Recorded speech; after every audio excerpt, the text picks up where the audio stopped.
Muito bem, quero saudar a todos com a paz do Senhor, boa noite.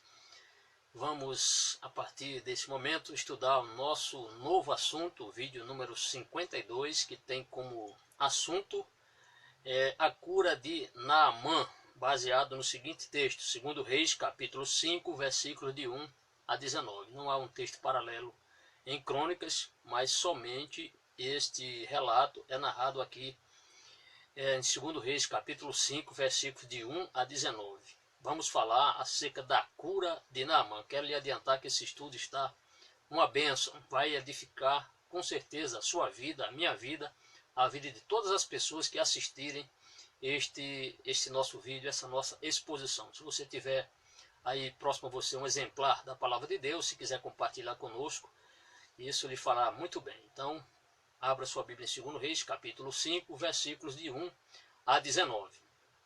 Vamos voltar um pouquinho aqui sobre o assunto de ontem, que nós comentamos no vídeo 51.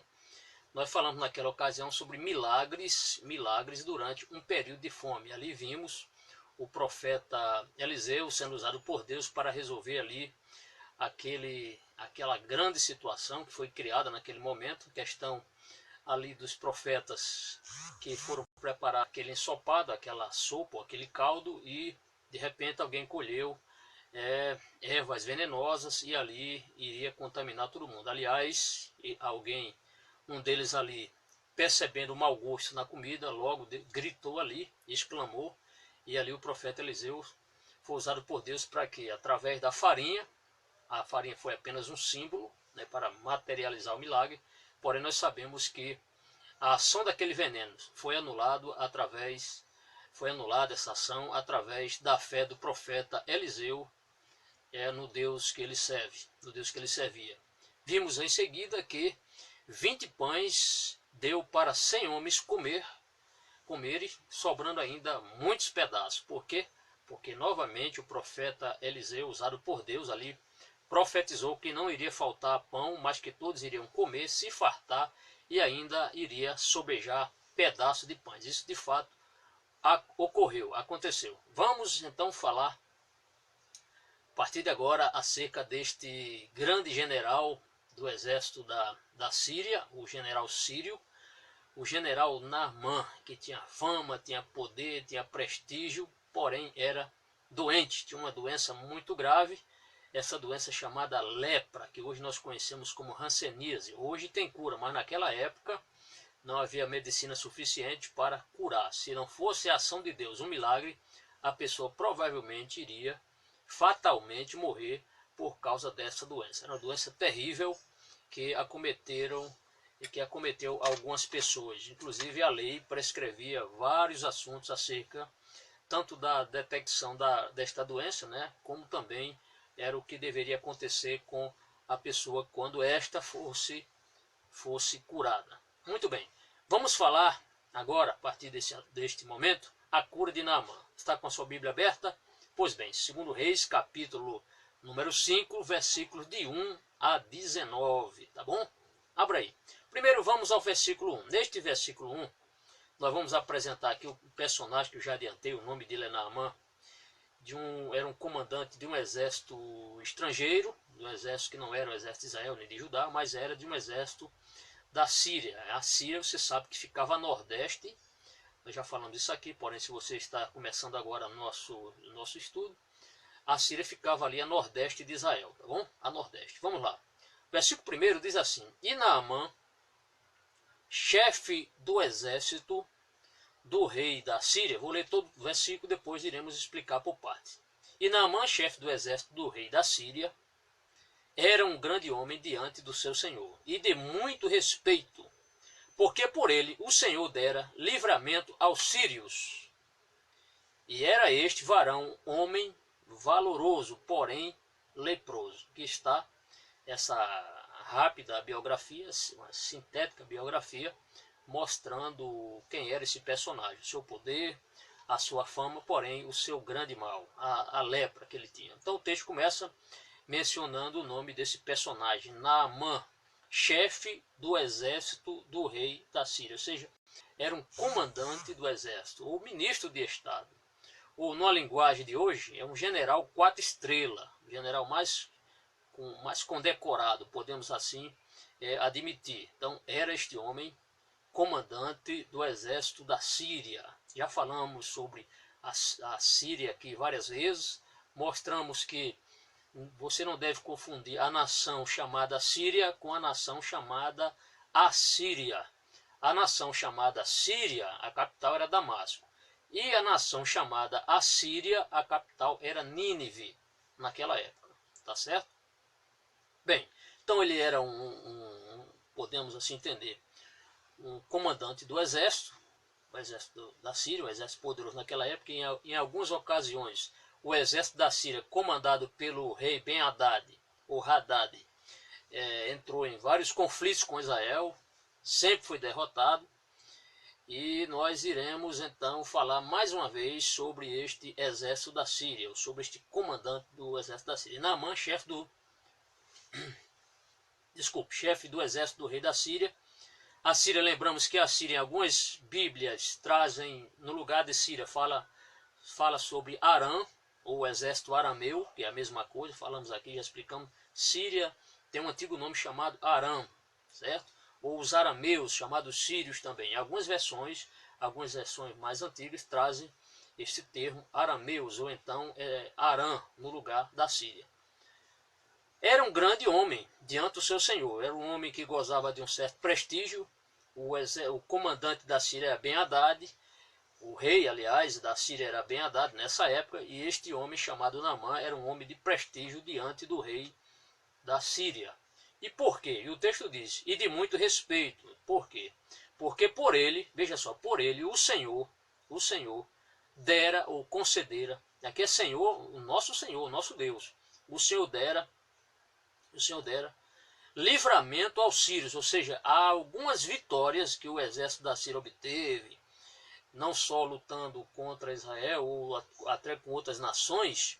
As vitórias naquela época sempre eram atribuídas aos deuses. E quando o cronista, inspirado pelo Espírito Santo, ele fez questão de colocar aqui que as vitórias que este general Naamã da Síria havia conquistado, suas vitórias, isso foi através de Deus. Então o Senhor, o Deus de Israel, tinha concedido a Naamã essas vitórias nos conflitos, nas guerras, nos combates do exército da Síria contra outras nações. É isso que o texto está nos mostrando. Então aqui exalta a pessoa do nosso Deus, que dera vitória a este comandante do exército da Síria. É isso que o texto está aqui bem patente nos mostrando. E o texto diz, era este varão homem valoroso, ou seja, um homem de prestígio, um homem muito respeitado. Por quê? Porque através dele a nação chamada Síria teve várias vitórias.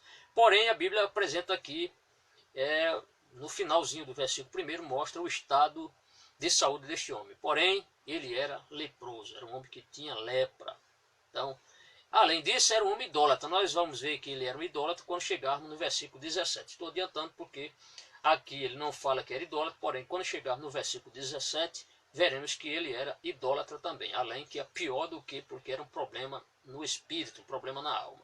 Se não bastasse o problema na sua pele, que era a doença terrível chamada lepra, ainda tinha algo pior, que era a doença no seu espírito, na sua alma, porque ele era um homem idólatra. Bem, o versículo número 2 vai nos mostrar aqui uma personagem muito interessante. E o autor do livro dos Reis, não o cronista, mas o autor do livro dos Reis, ele fez questão aqui de colocar o testemunho dessa menina. Uma menina que vai testificar para este seu senhor. Vamos apresentar qual era o estado daquela menina, como ela estava naquela nação. E o testemunho de uma criança levou esse general leproso a procurar a solução em Israel. Vamos ao versículo 2, o texto diz, e saíram as tropas da Síria e da terra de Israel,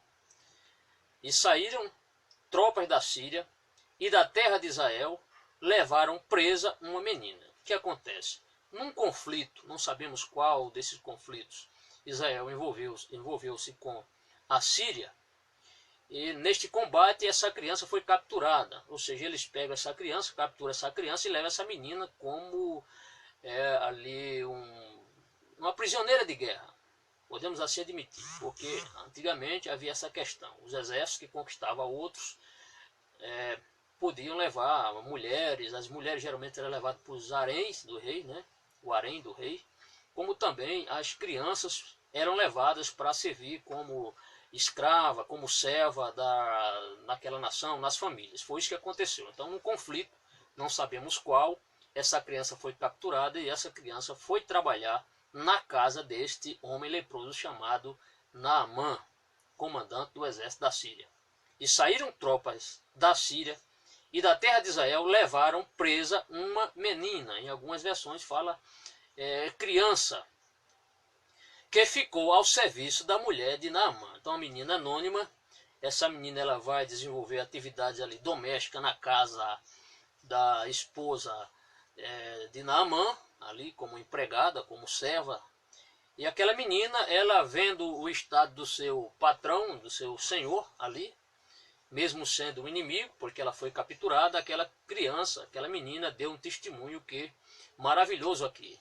E esse testemunho dessa menina, ela vai impactar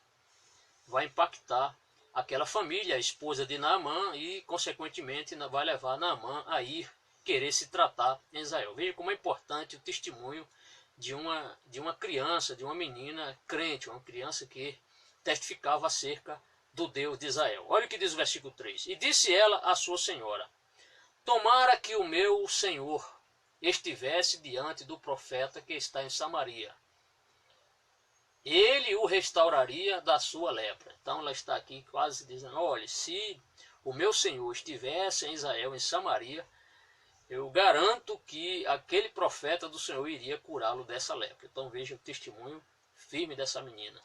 Uma menina que, apesar de ser escrava, apesar de estar distante, quem sabe, dos seus pais, com certeza, distante da sua casa, do convívio familiar, mas uma criança que não perdeu as esperanças no Senhor. Foi uma criança, alguns autores falam que aquela criança foi estrategicamente, Deus permitiu que essa criança fosse morar na residência de Naamã, porque Deus tinha algo a fazer através dessa criança. Então foi uma criança que, ela considerando a sua senhora, a sua patroa, o texto diz, disse esta a sua senhora ou a sua patroa. Né? Então vemos que essa percepção espiritual, essa fé que essa menina tinha nesse profeta do Senhor e consequentemente, lógico, ela tinha no Deus vivo. Então o texto diz, ela fala aqui, tomara que o meu Senhor estivesse diante do profeta que está em Samaria, ele o restauraria, ou seja, o livraria ou curaria da sua lepra. Então é como se ela dissesse, bastaria que o meu homem se apresentasse ao profeta Eliseu e ele, a Bíblia de Jerusalém, ela traz essa expressão, bastaria que o meu amo se apresentasse ao profeta Eliseu e ele o restabeleceria, ou seja, o curaria desta lepra. Então o testemunho dessa criança foi deveras importante, porque levou a mulher de Naamã a ouvir esse testemunho e consequentemente passou esse testemunho para o seu esposo, o general Naamã. Olha o que diz o versículo 4. No versículo 4 nós veremos que o comandante Naamã, esse general, ele acreditou no testemunho desta criança. Certamente era uma criança que fazia suas atividades laboriosas, era uma criança que fazia as coisas tudo certinho nessa casa, porque se fosse uma criança desleixada, uma criança que só fizesse as coisas ali, digamos assim, aos empurrões, à força, seu testemunho não teria muita valia. Mas era uma criança, uma menina que o seu testemunho de vida falou muito alto para os seus patrões. Olha o que diz o versículo 4. Então Naamã, e aí veremos o interesse de Naamã em querer se tratar, em procurar este profeta chamado Eliseu ali em Israel. É isso que o versículo 4 vai nos mostrar. Acompanhe na sua Bíblia. Então entrou Naamã e o notificou ao seu senhor. Então Naamã, ele escuta esse testemunho, a sua esposa fala do testemunho dessa menina. O que faz Naamã? Naamã vai à presença do rei. Quando o texto diz aqui, ele foi ao seu senhor, o senhor de Naamã quem era? Era o rei Ben-Hadad, que era rei da Síria. Então ele procura o rei Ben-Hadad, o texto diz, e o notificou, ou seja, o informou ao seu senhor, dizendo, assim e assim falou a menina que é da terra de Israel. Ou seja, o efeito do testemunho dessa criança levou Naamã a procurar o seu senhor, que era o rei Ben-Hadad, e o rei Ben-Hadad então explica em detalhes qual foi o conselho que essa menina deu, essa esperança, né, de saúde para que esse comandante tivesse a sua doença debelada, sarada. É isso que ele fez, ele procurou o rei da Síria. O versículo número 5, aí nós veremos que o rei da Síria, ele se interessa para ajudar esse seu subordinado, esse comandante do seu exército. E ele diz que fará uma carta assim de apresentação, para que essa carta fosse entregue ao rei de Israel. Que naquela época, o rei de Israel era o rei Jorão. Estão lembrados? O rei Jorão. O texto diz: então disse o rei da Síria.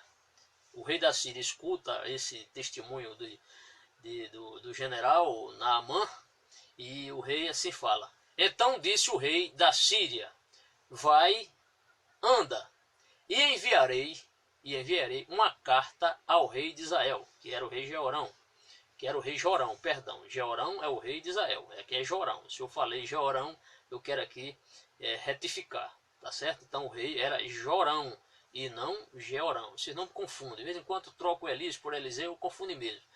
Ninguém é perfeito, e estou longe de ser perfeito. Só seremos no céu. Na verdade, perfeito só Jesus. Então, o rei de Israel era Jorão, e o rei das tribos do sul, né, norte e sul, as duas tribos, o rei que estava em Judá era o rei Jeorão, certo? Muito bem, esclarecido esse ponto, vamos em frente. Então disse o rei da Síria: vai, anda, e enviarei uma carta ao rei de Israel, que é Jorão. E foi e tomou na sua mão 10 talentos de prata. Vamos explicar isso aqui. E 6.000 ciclos de ouro e 10 mudas de vestes. Então,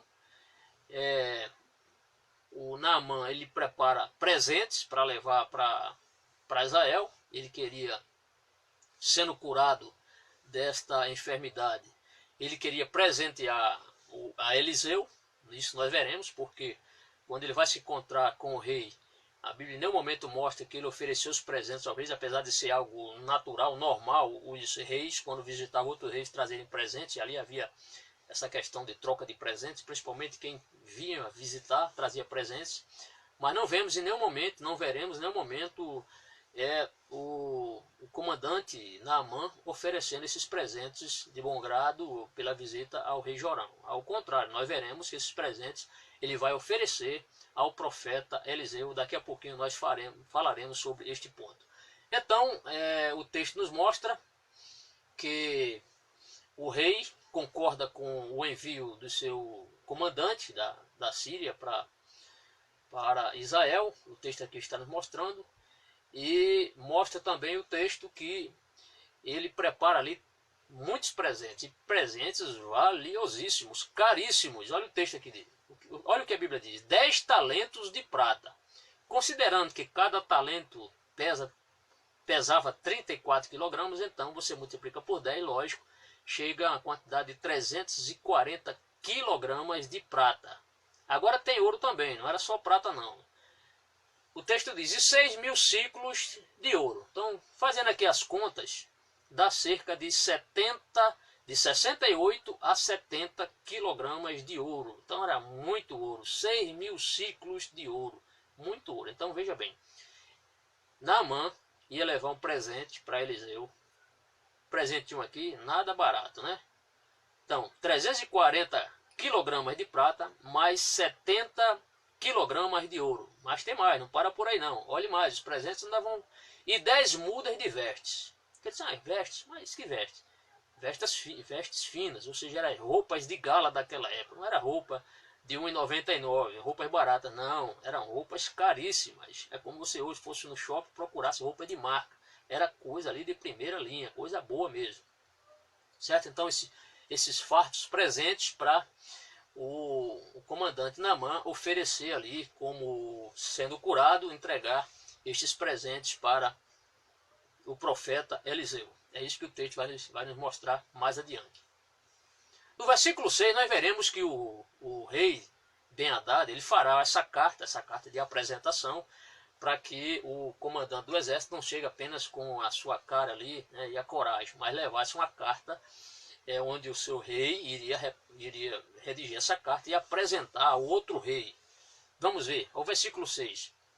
Então, vamos ver o teor da carta aqui. O texto diz: e levou a carta ao rei de Israel, dizendo: logo em chegando a ti esta carta, ou chegando em tuas mãos essa carta, saibas que eu te enviei Naamã, meu servo, para que o restaures da sua lepra. Ou seja, para que o cure da sua lepra. Olha, essa carta vai preocupar demais o rei Jorão, porque o rei Jorão não sabe interpretar essa carta. Ele não soube interpretar a carta. Essa questão de interpretar ela é muito relevante. Então ele leu a carta, mas não interpretou. Ele vai ficar aqui meio maluco, né? Porque, principalmente no versículo seguinte, porque ele achava que o rei da Síria estava mandando que ele, o rei Jorão, curasse Naamã. Mas não era essa o objetivo da carta, não era esse. Não era esse. O objetivo era que o rei trouxesse ou levasse Eliseu, ou levasse Naamã à presença de Eliseu. E ele achou que ele é que iria estar na responsabilidade de curar o comandante do exército da Síria. Veja só, por causa de uma má interpretação da carta. Então, vou repetir o versículo número 6. E levou a carta ao rei de Israel, ou seja, ele sai da Síria, o comandante Naamã, e o texto diz, foi uma carta rápida, poucas palavras ali, porém uma carta de apresentação. Logo em chegando a ti esta carta, ou seja, assim que essa carta chegar em tuas mãos, saibas que eu te enviei Naamã, meu servo, ou seja, meu subordinado, meu comandante do exército, para que o restaures da sua lepra. Então, esta palavra aqui, o restaure, foi que ele não entendeu. Para que o restaure? Mas não era assim. Mesmo porque Jorão não tinha poder nenhum. Aliás, Jorão era idólatra. Então não tinha poder nenhum, nem Baal tinha poder, nem Azerá tinha poder. Olhe o versículo número 7, você verá agora a reação, o desespero de Jorão diante dessa má interpretação desta carta do rei da Síria. Ele mal interpretou. Veja que reação ele tomou aqui. Ficou ali exasperado, ficou ali em grande aflição. Olha o versículo número 7. E sucedeu que, lendo o rei de Israel a carta, olha só, lendo ele a carta, rasgou as suas vestes, ali uma atitude de indignação. Ele ficou indignado com isso. Por quê? Porque ele achou que aquilo ali era um pretexto, porque ele sabia, Jorão sabia da sua incapacidade, da sua incompetência para curar alguém. Ele achou que aquilo dali nada mais, nada menos era do que um pretexto para o rei da Síria ter um argumento para lutar agora contra Israel. Porque apesar daquele momento Israel e a Síria estarem em paz, na verdade estavam em paz, eu não sabemos por quanto tempo durou essa paz, mas eles tinham feito um acordo de paz, e só que o rei de Israel interpretou que se ele não curasse, se o Jorão não curasse o comandante do exército da Síria, aquilo serviria de pretexto para esse pacto de amizade entre eles, entre Israel e a Síria, ser rompido e ali começar novos conflitos, novos combates, novas batalhas. Né? Essa guerra fria entre eles iria começar. Bem, vamos ao versículo número 7 de novo. E sucedeu que, lendo o rei de Israel a carta, rasgou as suas vestes e disse: sou eu Deus. Olha só, que má interpretação. Jorão interpretou muito mal. Ele diz assim: sou eu Deus para matar e para vivificar, para que este envie a mim, para eu restaurar a um homem da sua lepra. Que ignorância, né? Como ele foi ignorante, Jorão? Ele achou que o rei da Síria achava que ele tinha poder. Imagine só, Jorão idólatra com poder. Poder para quê? Não é? Coitado, não soube interpretar. Não lembrou-se de Eliseu. Mas Naamã sabia que quem iria curá-lo não era o rei Jorão.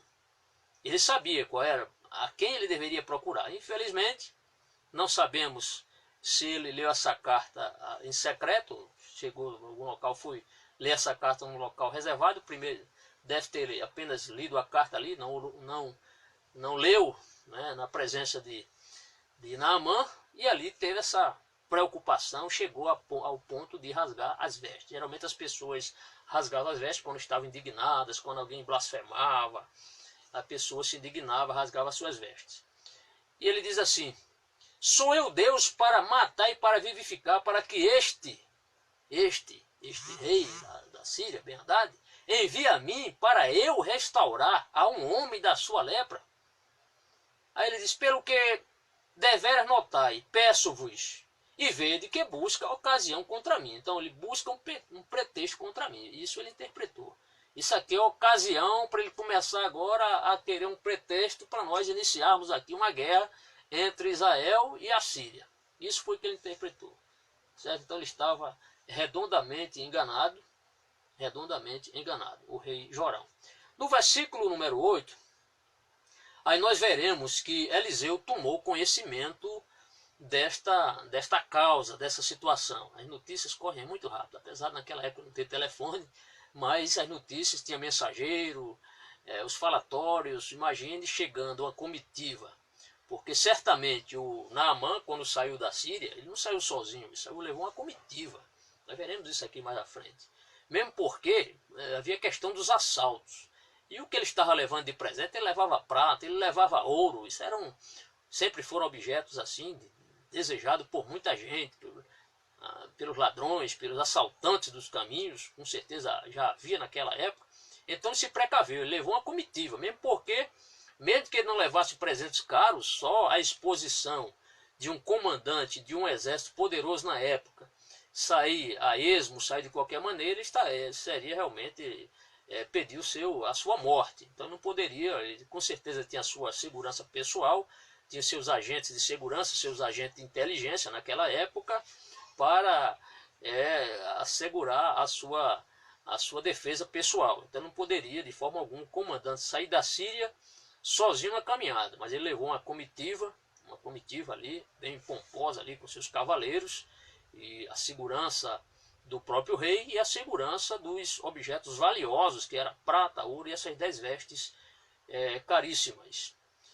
Bem, o interessante é que no versículo 8, Eliseu vai tomar conhecimento, não sabemos por que ele tomou conhecimento, acerca dessa indignação do rei. Certamente ele tomou conhecimento que o rei rasgou as vestes, que o rei interpretou dessa forma, que o rei achou que haveria um pretexto, isso seria motivo para o rei da Síria romper relações com o rei de Israel e aí iniciar uma série de conflitos. Bem, não sabemos o porquê, o interessante é que o autor dos Reis colocou a seguinte palavra aqui, o seguinte texto. Veja o versículo 8. Sucedeu, porém, que ouvindo Eliseu, o homem de Deus, que o rei de Israel rasgara as suas vestes, então ele tomou conhecimento, né? Houve, como já dissemos, houve a repercussão do caso, né, que estava realmente difícil.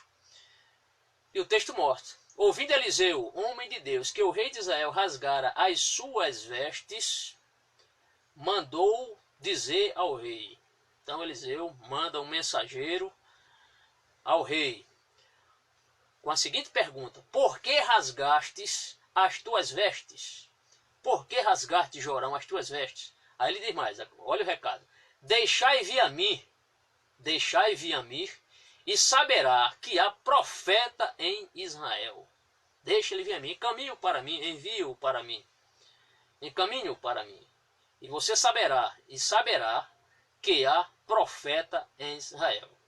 Tem um texto que diz assim, para que saiba, Jorão, para que saiba, ou seja, o texto significa isso, para que você saiba, Jorão, que há Deus em Israel. Por quê? Porque Jorão era idólatra. Porque Jorão cria nos deuses de seus pais, no seu pai Acabe, no deus da sua mãe Jezabel, Baal, os deuses cananeus, Azerá, né? Então, ele quer mostrar que há Deus em Israel. Eu me lembrei, quando eu estava estudando esse texto aqui, lembrei de Davi quando foi enfrentar o gigante Golias. E ele fala, numa das falas, ele fala, para que saiba que há Deus em Israel, né, cuja honra tu afrontaste, para que saibas que há Deus em Israel. E ele fala aqui também.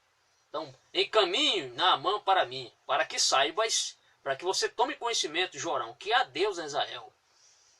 Jorão precisava passar por essa experiência para saber que Deus é o Deus de Israel, o Deus vivo. Bem, praticamente, quando nós chegamos lá em 2 Reis, capítulo 6, versículo 13, nós veremos que o profeta Eliseu estava em Dotã, está em Dotã. já li, um comentarista defende que esse ponto de vista que nessa ocasião o profeta Eliseu não estava em Samaria, mas estava em Dotã, que ficava ali aproximadamente a 16 quilômetros, bem perto. Então, uma comitiva, claro, de Naamã na sua carruagem, era muito fácil percorrer 14 quilômetros e chegar até a presença do profeta Eliseu. O texto não diz que ele estava em Dotã, a menina menciona que ele estava em Samaria, lógico. Ocasionalmente ele poderia passar por Samaria. Nós já falamos que o profeta Eliseu era um profeta mais presente na sociedade. Ele fez seu circuito visitando várias escolas de profetas. Ele visitava a escola de profetas que estavam ali em Jericó, a escola de profetas que estava em Gilgal, a possível escola de profetas que estava no Monte Carmelo. E ele de vez em quando visitava, passava ali por Sunem. Lembra-se daquela mulher que o hospedou, que fez um quarto para ele? Então ele fazia esse circuito, era algo normal o profeta Eliseu percorrer. Então não significa dizer, quando a menina tomou conhecimento que Eliseu estava em Samaria, certamente nesse dia ele estava em Samaria, ou naquela época, porém ele não ficava num só lugar. Então, segundo o texto de 2 Reis, capítulo 6, versículo 13, nós veremos que ele estava em Dotã, que ficava pertinho ali de Samaria, certo? Bem, no versículo número 9, então o profeta Eliseu, no versículo 8, ele manda o recado para o rei Jorão, dizendo: por que você rasgou as vestes? Mande-o em caminho para mim, para que você saiba que há Deus em Israel. Aí vamos ao versículo 9. No versículo 9 nós veremos que a comitiva de Naamã vai até a residência, provavelmente em Dotã, onde estava o profeta Eliseu. O texto diz: veio, pois, Naamã com os seus cavalos. Então, falando daquela questão da comitiva, da segurança dos objetos valiosos, dos presentes e a segurança pessoal de Naamã. O texto diz: veio, pois, Naamã com seus cavalos e com o seu carro, e parou à porta da casa de Eliseu, ou seja, parou em frente da casa de Eliseu. Então foi a chegada dessa comitiva do comandante do exército da Síria ali, em frente à casa do profeta Eliseu. O que vai acontecer aqui? Vai acontecer que o profeta Eliseu, ele não sai da sua casa para receber essa comitiva. E isso foi algo de indignação da parte de Naamã, sendo ele um comandante do exército de um país poderoso naquela época. O profeta, ele foi encaminhado ao profeta, e o profeta não saiu ao menos para recebê-lo, mas é isso que vai acontecer. Eliseu não era homem que gostava de exposição, não gostava certamente de ser lisonjeado. Ele certamente ali, quando o Naamã chegou com toda a pompa, com a sua comitiva, e ali certamente haveria ele iria recepcionar bem o profeta Eliseu, quem sabe ali se abraçar, quem sabe ali recebê-lo bem, né? Quem sabe ali todos iriam descer dos seus cavalos, carruagem, para venerar ou para receber o profeta Eliseu. E Eliseu não gostava disso. O que Eliseu fez? Na sua simplicidade, ele simplesmente mandou um mensageiro para falar, dar um recado ao rei Naamã, e isso vai trazer um grande constrangimento, uma indignação a Naamã. Olha o que diz o versículo número 10. Então Eliseu lhe mandou um mensageiro, porque não gostava de aparecer, né? Então Eliseu lhe mandou um mensageiro dizendo: vai e lava-te 7 vezes no Jordão. Foi essa a mensagem. Olha, pegou o mensageiro. Não sabemos se foi Geazi lá, eu acho que não, porque não menciona o seu moço, mas simplesmente um mensageiro ali, uma pessoa. Vai, lava-te 7 vezes no Jordão. Foi o recado. Vai, lava-te 7 vezes no Jordão. Agora vem o resultado da obediência, caso ele fosse. E a tua carne, ou seja, o teu corpo, a tua pele, te tornará e ficarás purificado. Então ele manda, o profeta Eliseu manda Naamã mergulhar 7 vezes no Jordão, 7 vezes, e aqui vem a promessa: e a tua carne ficará limpa. Ou seja, o texto diz: tua carne te tornará, tua carne aqui no sentido de pele, carne, e ficarás purificado, ou seja, sua carne ficará restituída, sua pele vai voltar à normalidade. Só que Deus vai fazer muito mais ainda. Bem, no versículo 11, nós veremos aqui a indignação de Naamã. Ele ficou indignado porque o profeta Eliseu não saiu para recepcioná-lo, não saiu para recebê-lo. Ele não gostou disso, ele ficou indignado com essa atitude do profeta porque o profeta não foi encontrar-se com ele. Então ele se irritou porque certamente queria ali uma cerimônia de cura.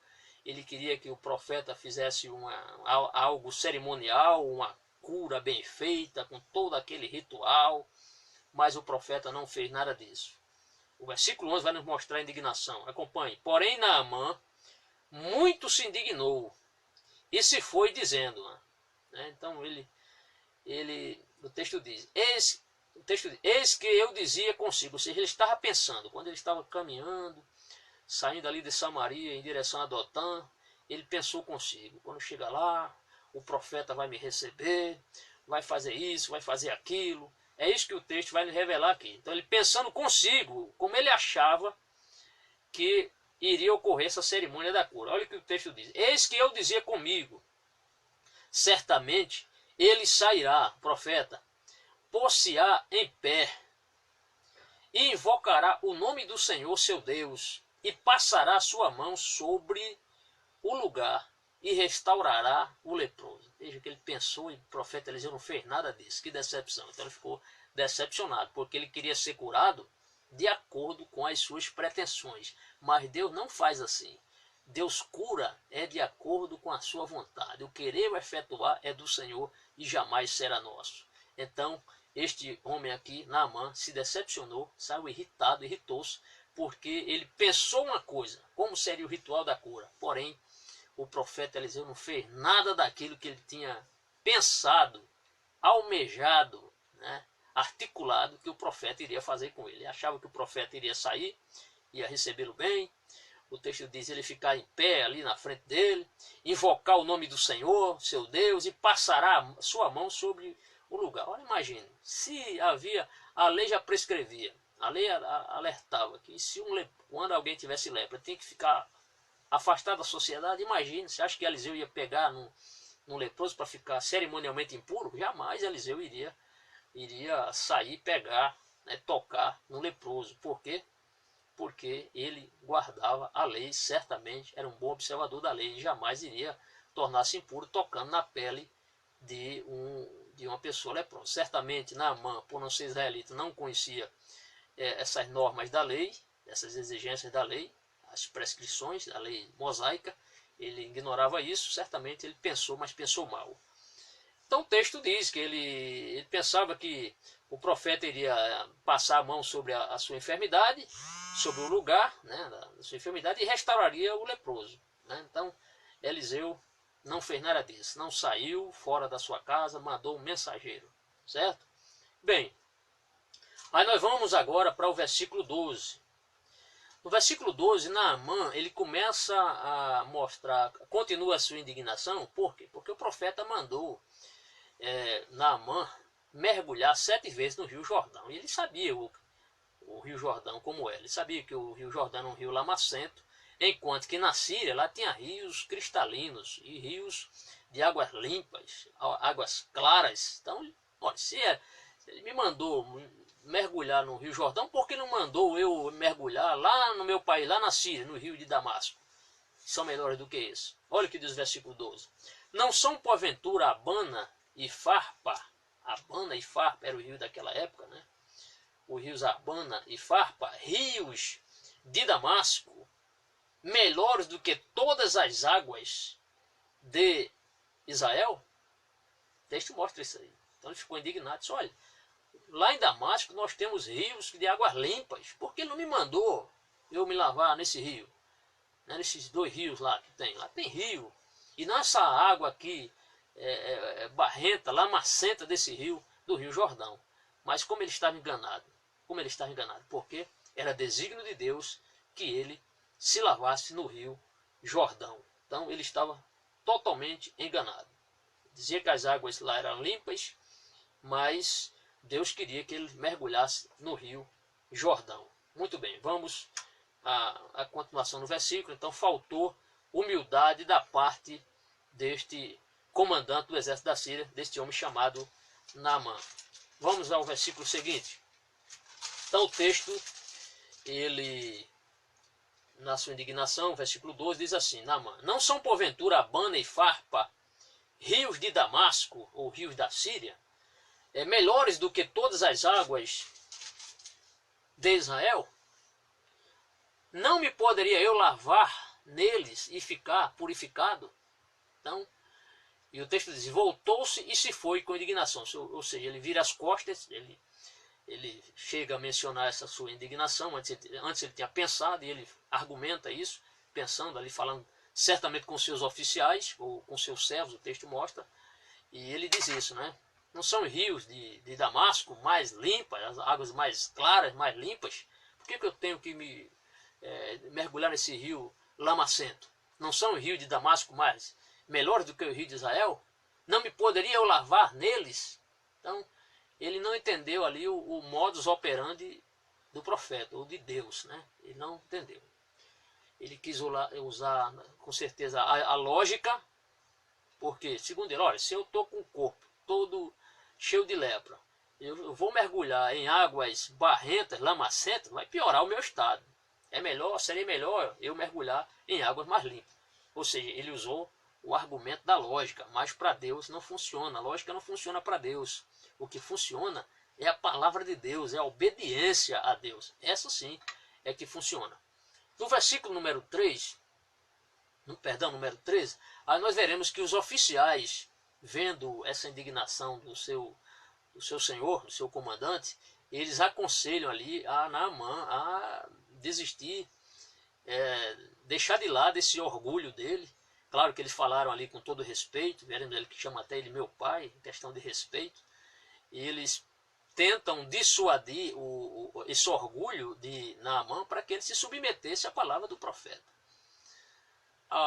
Teve um autor, eu lendo, pesquisando sobre essa questão aqui, teve um autor que diz o seguinte, ele argumenta, a tese dele é a seguinte, que enquanto Naamã estava com a sua comitiva falando com o rei Jorão, apresentando a carta, esses seus subordinados, esses seus oficiais estavam lá junto do povo, e o povo ali certamente falando sobre Eliseu, ou seja, a fé deles, ele ouvir algo sobre Eliseu, alimentou mais as esperanças e a fé desses subordinados, desses oficiais de Naamã. E está uma certa lógica, apesar do texto não nos garantir, não firmar esse ponto de vista, mas podemos assim entender, nesse caso aí, há uma certa lógica. Por quê? Porque é a questão de aconselhamento. Muita gente sabia que o profeta Eliseu era um homem de Deus, já tinha feito vários milagres, certamente esses oficiais ouviram esse testemunho os testemunhos acerca de Eliseu.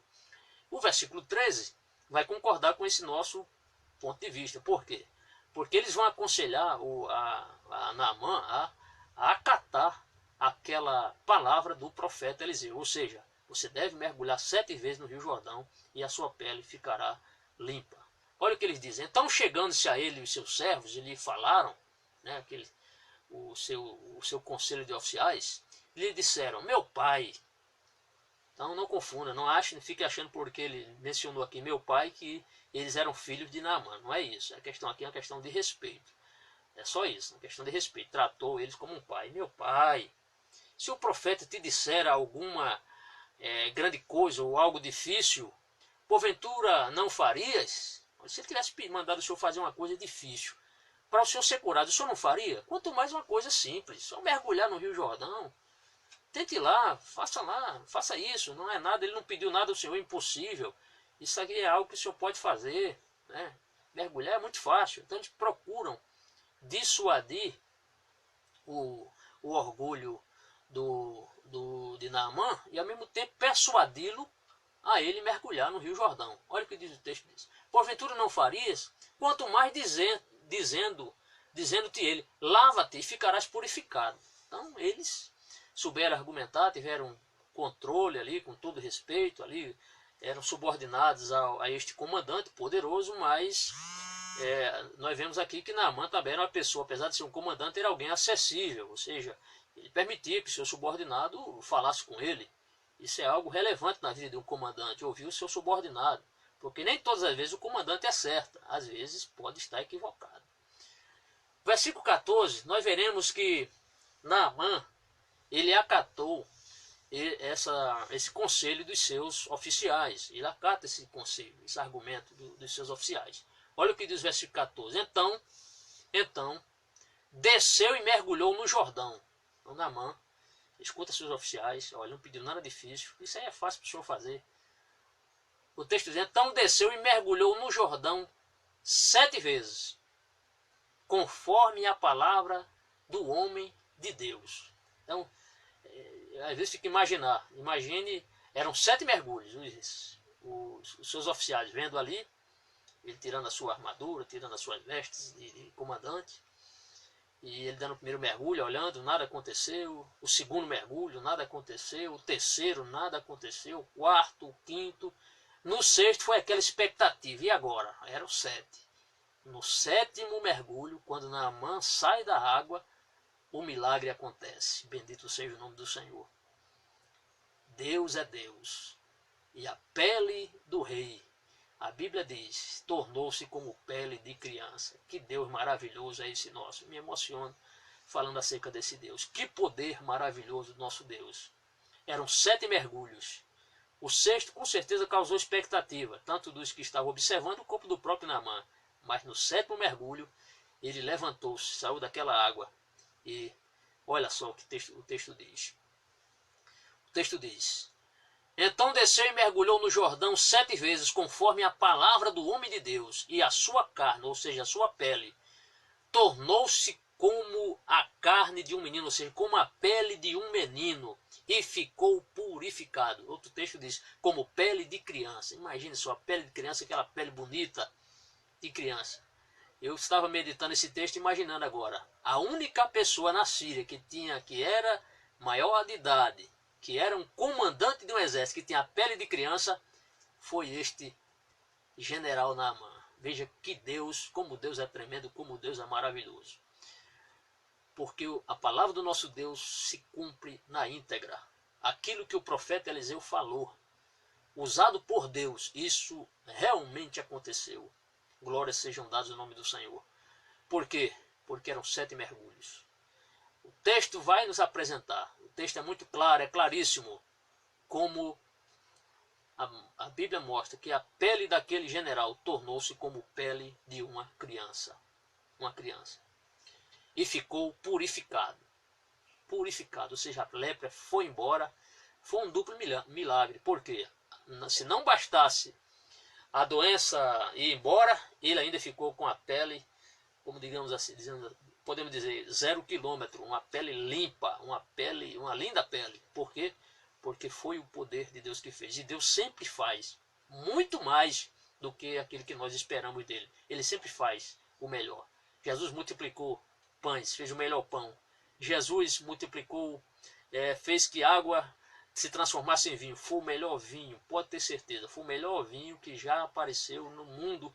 Foi o vinho feito por Jesus. Como também o melhor peixe assado ali na Galiléia, após Jesus ter ressuscitado, foi Jesus quem fez. Tudo que Deus faz, tudo que Jesus faz, sempre é bem feito. Aqui está o milagre, um milagre completíssimo, perfeitíssimo.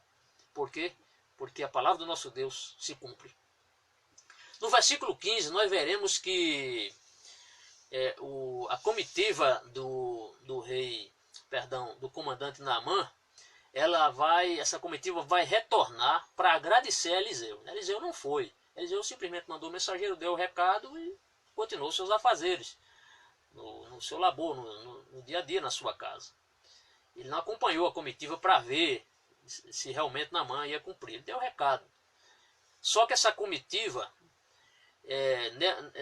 Naamã, empolgado pela cura, ele não quis ir embora, mas ele quis voltar para agradecer ao profeta Eliseu. É isso que nós veremos no versículo 15, essa comitiva retornando. O texto diz, então voltou ao homem de Deus, voltou Eliseu, quem? Naamã.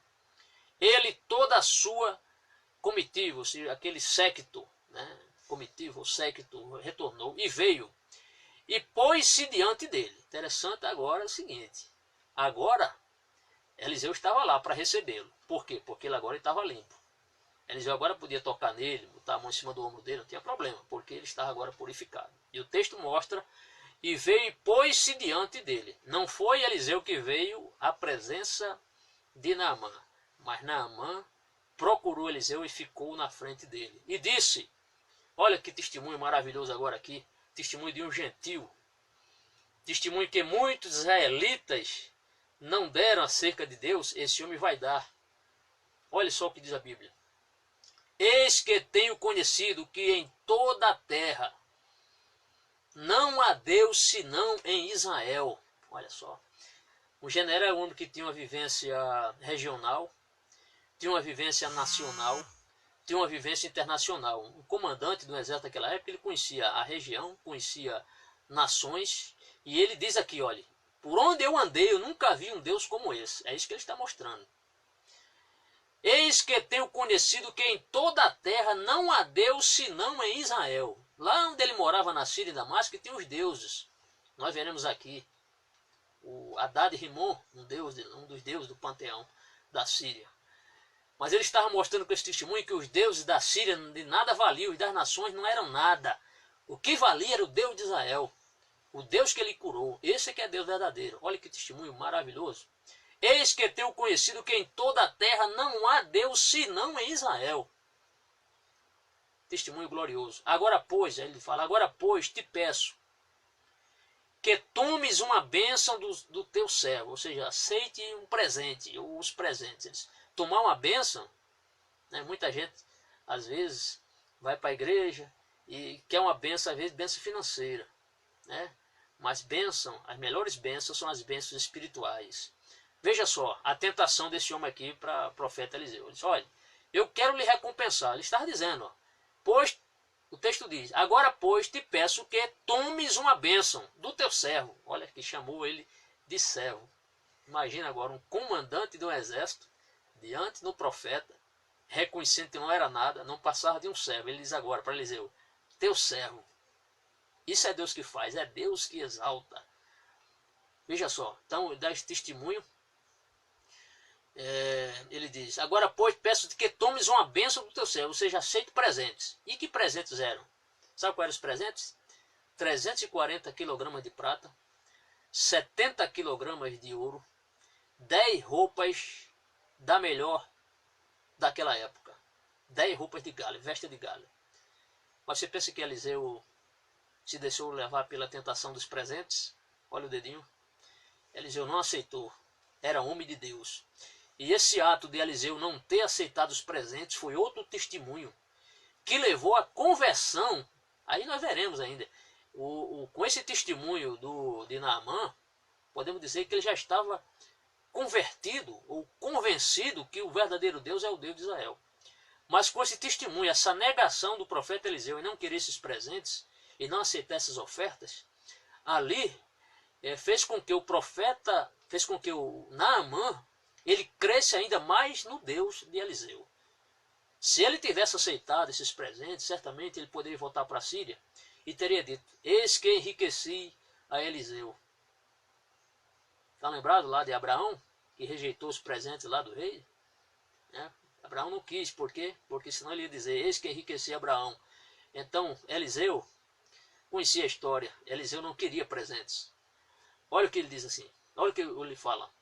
Porém, ele disse, olha a resposta, quando ele diz, olha, quero lhe dar um presente, quero lhe dar uma recompensa pelo que você fez e tal. Olha o versículo 16. Porém ele, Eliseu, disse, vive o Senhor, ou seja, toma Deus como testemunha. Diz, olha, vive o Senhor, em cuja presença estou, o homem que andar na presença de Deus, que a não tomarei, ou seja, eu não aceitarei presentes. Mas o texto diz que o Naamã insistiu, foi insistente, foi persistente. Homem aceite, homem aceite, homem aceite. Olha o que diz o texto aqui. E estou com ele para que a tomasse. Mas ele recusou, não quis os presentes. Ele não quis. Pelejou, na linguagem nordestina. Pelejou, mas ele não quis, não quis. Muita gente hoje, com certeza, aceitaria estes presentes. Muitos aceitariam. Eu não quero dizer ouro, mas outras coisas até bem menos inferior aceitariam.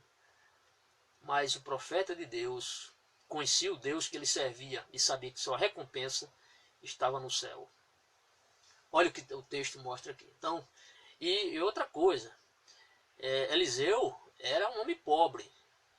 E certamente a escola dos profetas, imagine só, 340 kg de prata, 70 kg de ouro. Se ele vendesse tudo isso, dava para consertar a escola dos profetas, comprar ferramenta, comprar um machado, que mais à frente nós veremos, eles vão tomar um machado emprestado para cortar árvore, poderia ter comprado ferramenta, poderia ter melhorado ali a escola com carteiras, com mesas para os estudantes da palavra do Senhor, da escola de profetas. Essa tentação foi grande, mas ele não se permitiu deixar ser levado por essa tentação. Ele não aceitou os presentes. E olha que ele era carente, era necessitado, mas ele sabia que Deus era o Deus de providência e não lhe deixaria faltar nada para ele. O versículo 17 diz assim: aí nós veremos, com essa rejeição, ou seja, Eliseu não aceitando esses presentes, olha o que diz agora Naamã. Olha o texto de Naamã. E disse Naamã, ali na sua submissão, ele já tinha chamado o profeta Eliseu ele se considerou como teu servo, né? Ou seja, Eliseu agora é o senhor dele. Olha o que ele disse. E disse Naamã: seja assim, contudo, desce a este teu servo uma carga de terra de um jugo de mulas, porque nunca mais oferecerá este teu servo holocausto nem sacrifício a outros deuses. Então está dizendo o seguinte: olha, já que o Senhor não quis os presentes, pelo menos permita que eu leve aqui 2 cargas de terra, ou uma quantidade suficiente de terra que dê para 2 mulas levar essas terras para a Síria. Então ele queria levar o barro de lá, a terra, a areia. Por quê? Porque certamente ele queria construir um altar ao Deus de Israel. Porque geralmente havia esse pensamento que Deus, ele não é só Deus no céu, mas é Deus na terra também presente. E para ele deixar bem patente esse milagre que Deus fez na sua vida, ele queria ser grato a Deus, levando esta terra, onde o Senhor era Deus dessa terra também, dessa terra de Israel. Ele queria levar porções dessa terra em 2 jumentas, 2 mulas, para a Síria, para chegar ali em Damasco, ele erguer certamente um altar ao Deus que lhe curou. Esse era o objetivo de Naamã. Esse era o seu objetivo. É isso que o texto vai nos mostrar. Ele pede então ao profeta, assim como um ato de submissão e como um ato de reconhecimento, de gratidão, ele queria levar essa terra, e certamente Eliseu não negou essa porção de terra ali, quem sabe do seu quintal, do seu terreiro, ou ali próximo ao Jordão, com o objetivo louvável que era construir um altar ao Senhor. Olha o que o texto diz.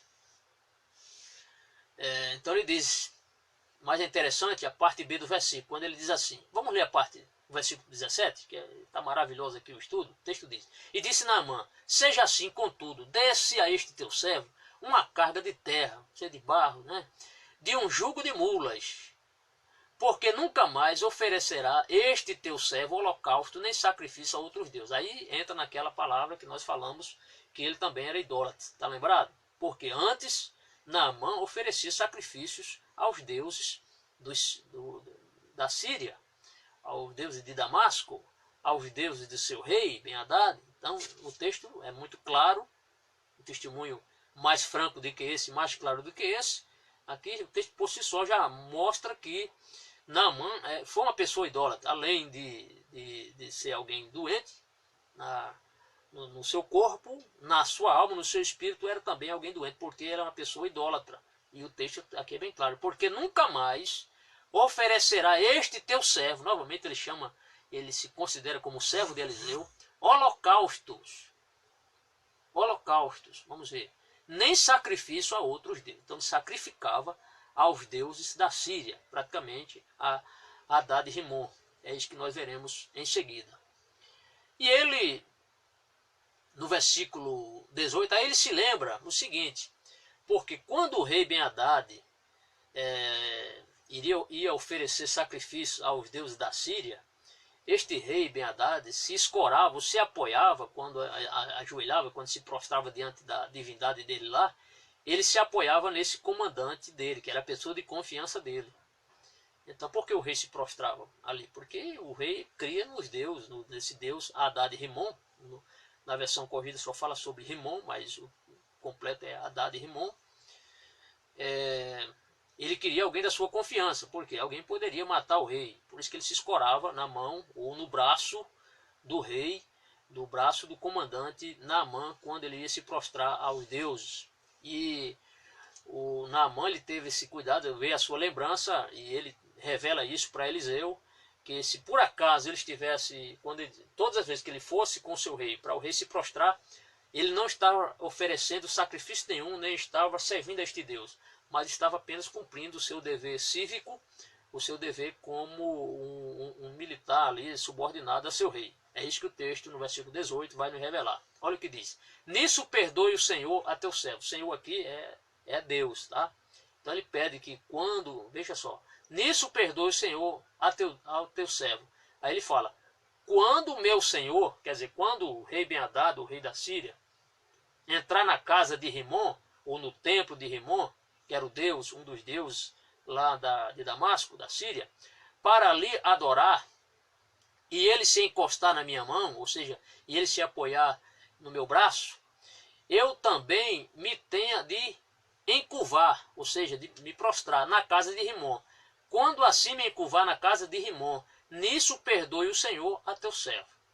Ou seja, ele estava dizendo a Eliseu, Deus me perdoe, porque quando eu for acompanhar o meu rei, o rei Ben-Hadad, a se curvar, a se prostrar diante dos deuses lá da minha terra, eu vou ajudá-lo. Mas que Deus me perdoe, porque na verdade eu não estou cultuando a este Deus. Ele teve esse cuidado de mostrar que ele no seu coração ele estava apenas fazendo aquele dever cívico de respeito, aquela subordinação ao seu rei. Mas no seu interior, que Deus lhe perdoasse, porque ele não estava adorando ao Deus no templo de Rimon. Ele teve esse cuidado, esse dever cívico que ele apresenta ao rei, a questão do rei junto com Eliseu, certo? Ele não estava adorando de coração a este Deus Rimon.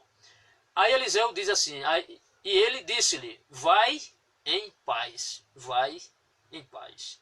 Ou seja, ele sabia que aquele novo convertido precisava ainda aprender bastante sobre o verdadeiro Deus, e ele ali despede aquele seu novo convertido, Naamã, comandante do exército, né? Para que ele vá em paz. Vá em paz, como se dissesse, está certo, eu concordo, vá em paz. O versículo não para aqui, o texto diz, e foi-se dele a uma pequena distância, ou seja, ele ainda caminhou uma certa distância ali, sem subir na sua carruagem, afastando-se do profeta Eliseu, e ali ele vai embora. Então ele vai para a Síria, né? Muito feliz, muito alegre. Eu fico a imaginar a alegria quando aquele homem chegou novamente na sua casa em Damasco, e certamente deve ter dado um abraço naquela criança, não era para menos, muito feliz com aquela criança, porque aquela criança, conforme ela disse, isso aconteceu. Se ele fosse para Israel, ficaria curado. Isso de fato aconteceu. Seria bom que ele tivesse libertado essa criança, ter devolvido essa criança para Israel, ele procurar seus pais. Mas não vamos entrar aqui em detalhe. Vamos deixar isso com Deus, porque Deus é soberano e na sua soberania ele permitiu que este fato acontecesse. E aqui está na Bíblia este fato bem patente para nós. Ele é um texto narrativo, né? Um texto narrativo e não um texto normativo. Eu vou explicar isso aqui. Esse texto é um texto narrativo porque está narrando. Tá? É um texto descritivo, narrativo. Porque não significa que a pessoa que vai todas as vezes que imagine só, como muitas pessoas às vezes querem dizer que a água do Rio Jordão cura isso, cura aquilo. Se mergulhar 7 vezes um leproso, mergulhar 7 vezes no Rio Jordão, vai ficar purificado. Não, ali foi uma ação de Deus. A única vez que a pessoa entrou no Rio Jordão e ficou purificado, segundo a Bíblia, foi nesse caso aqui, porque foi algo de Deus. Inclusive, esse testemunho aqui foi ratificado pelo Senhor Jesus Cristo. O Senhor Jesus Cristo, ele, lá em Lucas capítulo 4, versículo 27, o Senhor Jesus ele ratifica isso que aconteceu, e ele afirma que Eliseu, no seu ministério, não curou nenhum leproso de Israel, a não ser a Naamã, o Sírio. Ou seja, Jesus testifica que este fato realmente aconteceu. E não há testemunho melhor do que o testemunho da Bíblia e do próprio Senhor Jesus Cristo, quando ele confirma este milagre. Esse milagre realmente aconteceu. É um texto narrativo que está nos apresentando este grande milagre que o Senhor fez na vida de um gentil, de uma pessoa que não era de Israel, mas o Senhor, na sua soberania, curou este homem. Bem, além de tudo que nós já ouvimos aqui, eu gostaria de tecer aqui alguns comentários que eu julgo bem pertinentes e vai nos trazer assim mais firmeza, proveito maior. Além do texto, que já foi uma bênção, vamos tecer alguns comentários. Primeiro comentário que nós podemos fazer. Onde Deus tem colocado você? Onde Deus tem te colocado? Você está no seu local de trabalho, tem testificado desse Deus? A sua vida tem sido condizente com aquilo que você prega? Você tem sido um bom funcionário, um funcionário que realmente cumpridor de horários, que cumpre as suas normas, que faz tudo certo? Por que eu estou dizendo isso? Porque se você é um funcionário exemplar, honesto, faz as coisas com exatidão, com correção, certamente você vai ser louvado, ou seja, respeitado. E quando você for falar de Jesus para alguém, você vai ter crédito. Olha essa criança. Essa criança era uma simples menina. Quem sabe uma adolescente, uma criança ainda. Mas o seu testemunho foi eficaz. O que ela falou, aquela mulher acatou e levou para o seu amo, para o seu comandante, para o seu esposo, que consultou o rei, que foi até Israel. E isso de fato aconteceu. Então, o lugar onde você está é muito importante, mas você precisa falar acerca de Jesus para as pessoas. Mas o seu testemunho fala muito alto. De nada adianta você falar de Jesus se a sua vida não confirma tudo que você diz sobre Jesus. Outro ponto. A questão de Naamã. Ele quase perdeu a bênção. Por causa do quê? Por causa do orgulho dele. Se ele não tivesse dado ouvidos aos seus oficiais, ia para casa, talvez até pior do que ele chegou. Mas ele submeteu-se. Ele foi humilde naquele caso. Ele se exaltou, mas depois ele aceitou a palavra dos seus oficiais. Muitas vezes nós achamos que o nosso conselho é o que deve prevalecer, mas às vezes não é. Às vezes alguém que está subordinado a nós pode nos aconselhar. Então seja humilde e aceite os conselhos dos outros também, porque nem sempre você vai estar certo. O terceiro é a questão da obediência. A obediência a Deus começa com a humildade. A obediência começa com humildade. A Bíblia diz que Deus resiste aos soberbos, ou aos soberbos, mas dá graças aos humildes. Provérbios capítulo 3, versículo 34. Então seja alguém humilde e também obediente. Se Naamã não tivesse obedecido não tivesse dado os 7 mergulhos, apenas 6, ele não ficaria purificado da lepra. Mas ele teve que se submeter à palavra do profeta, que foi a orientação de Deus. Outro ponto interessante é que os caminhos de Deus, eles são sempre melhores para nós. A orientação que o profeta Eliseu deu a Naamã foi algo inspirado em Deus. Foi Deus que deu aquela palavra a ele. Então, por quê? Porque aquele era o caminho de Deus. Qual era o caminho de Deus? O Rio Jordão. E não ir para a Síria conforme o Naamã queria. Ele queria ser curado de acordo com as suas perspectivas, de acordo com os seus desígnios. Mas os desígnios do homem não são os desígnios de Deus. Então Deus ele sempre prima pela questão da obediência. A questão, Deus pode usar qualquer coisa para realizar seus propósitos também. Deus pode realizar qualquer coisa, usar qualquer coisa para realizar seus propósitos. Então, o que foi que Deus usou aqui? A água do rio. Mas a água tem poder purificador? Não, não tinha. Mas naquela ocasião, Deus fez o milagre. O milagre não estava na água, o milagre estava na obediência. Lembre-se quando Jesus, voltando aqui um pouquinho, pulando um pouquinho lá para o Novo Testamento, quando Jesus ele cuspiu na terra e fez aquela laminha e colocou nos olhos do cego, o cego viu? Não. Continuou cego. Por que aquele cego foi curado? Foi a saliva de Jesus que curou? Não, não foi a saliva de Jesus que curou. O que curou este homem foi a obediência, ou seja, ele foi lavar-se no tanque de Siloé.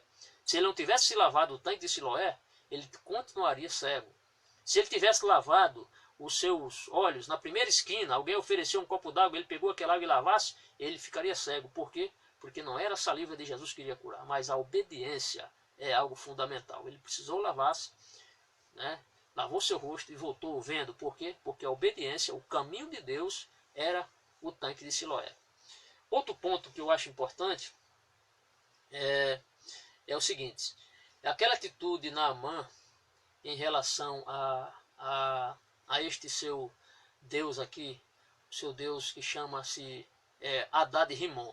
Há um autor, Matthew Henry, eu achei interessante isso aqui, eu gostaria de compartilhar com os irmãos, porque não é todo dia que nós estamos com Matthew Henry na nossa mão para a gente ler. E ele diz uma frase aqui, aliás, várias frases aqui importantes sobre esse ponto de vista de Naamã. Será que ele agiu certo quando ele mesmo, como agora um crente, ele ainda ter que entrar no templo de Haddad Rimon, ou do Deus Rimon, para satisfazer um dever cívico do seu rei? Será que ele estaria certo ele fazer isso? E será que ele agiu certo? Aí tem um testemunho aqui, um depoimento, ele diz assim: aqueles que não souberem como renunciar a uma posição na corte, quando não puderem mantê-la sem pecarem contra Deus, e enganando suas consciências, não valorizam corretamente o favor divino. Aqueles que verdadeiramente odeiam o mal terão consciência de absterem-se de toda a aparência do mal. Embora o fato de Naamã dissimular a sua religião não possa ser aprovada, ainda por causa da sua promessa de não oferecer nenhum sacrifício a outros deuses, mas apenas ao Deus de Israel, foi um grande ponto ganho por Ciro, e porque, pedindo perdão em relação a este assunto, ele mostrou tal grau de convicção e sinceridade quando deu esperança de aperfeiçoamento. O profeta o despediu brandamente e disse: vai em paz. Ou seja, os prosélitos devem ser tratados com ternura. Ou seja, você nunca vai exigir de um novo convertido, é como se ele já tivesse 10 anos de crente, tem que ter paciência. Novo convertido é uma criança, tem que tomar aquelas mamadeiras, mamar na hora certa, e não pode ser muito. Na hora de tomar uma mamadeira tem que ser coisa sólida, né? Não pode comer, como não pode dar a eles ali um corredor para ele, não pode ser aquela panelada. Por quê? Porque é novo convertido.